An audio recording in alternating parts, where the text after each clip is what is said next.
हाँ तो प्यारे बच्चों, यहाँ पर हम लोग देखेंगे कि गंगा नदी पर 7 वाक्यों में अनुच्छेद संस्कृत में लिखे। इसको हम लोग अच्छे से समझेंगे।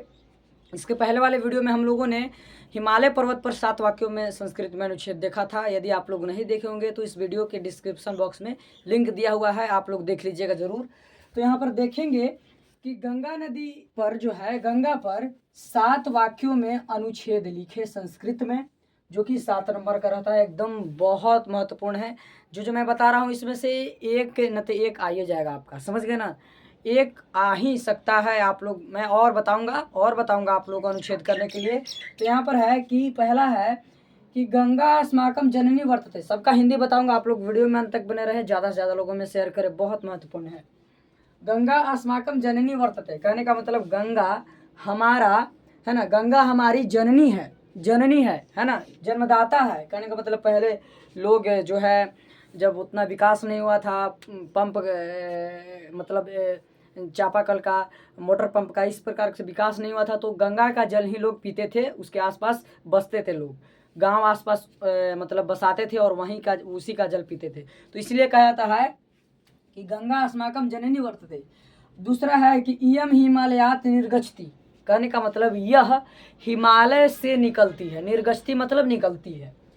तीसरा है कि इयम बंग सागरे पतती, मतलब यह बंगाल के सागर में यानी कि बंगाल की खाड़ी में गिरती है। पतती मतलब गिरती है ना। बंग सागरे गिरती है यानी कि बंगाल के खाड़ी में, बंगाल के खाड़ी के जो सागर है उसमें गिरती है। चौथा है कि इयम एका प्रसिद्धा नदी अस्ति, यानी कि यह एक प्रसिद्ध नदी है, यह एक प्रसिद्ध नदी है। पांचवा है कि अस्या पावन तटे अनेकानी नगराणी संति, यानी कि इसके पावन तट पर, इसके पवित्र तट पर अनेक नगर यानी कि अनेक शहर हैं, अनेक शहर हैं, समझ गए ना। छठा है कि अस्या जलम पवित्रम अस्ति, यानी कि इसका जल पवित्र है। इसका जल क्या है? पवित्र है।